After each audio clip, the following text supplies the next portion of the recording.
ईमानदारी से देखो तो नीट में कितना समय है, शायद 80 दिन होगा। ढंग से देखे तो कितना बचा, मार्च और फरवरी, तो 60-70 दिन, 70-80 दिन है। 80 दिन में ढंग से देखोगे ना तो तुम्हारे 80 चैप्टर हैं।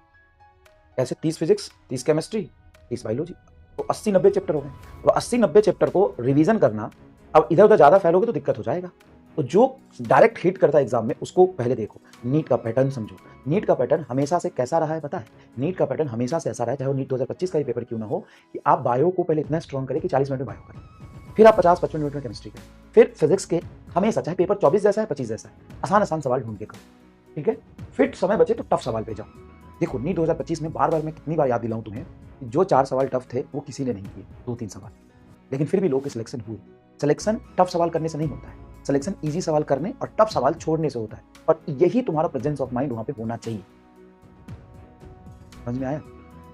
क्योंकि वहां पे आपको ऐसा नहीं है ना कि वो जे एडवांस का पेपर है, जे एडवांस के पेपर में समय मिलता है भाई साहब सोचने के लिए, करने के लिए। नीट में इतना समय आपको मिलेगा ही नहीं, बहुत ज्यादा लेंथी क्वेश्चन आ जाता है जो 1 मिनट में नहीं होने वाला है, वो आप नीट में नहीं कर पाओगे।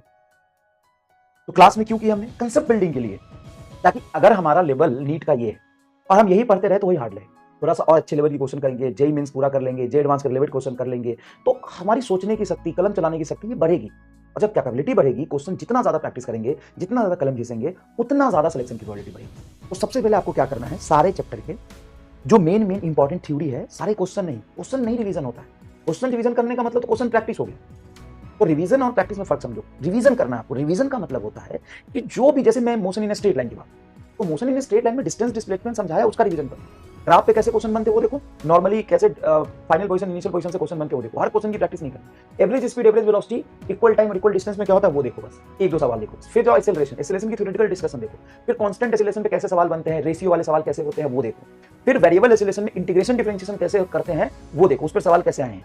बस ये करना है तुम्हें। मोशन अंडर ग्रेविटी में ड्रॉप करने के केस में क्या क्या होता है, फाइनल वेलोसिटी ग्राउंड पे कितना होगा, टाइम ऑफ फ्लाइट कितना होगा, ये चीजें देखो, ठीक है ना, ये चीजें देखो, ठीक है।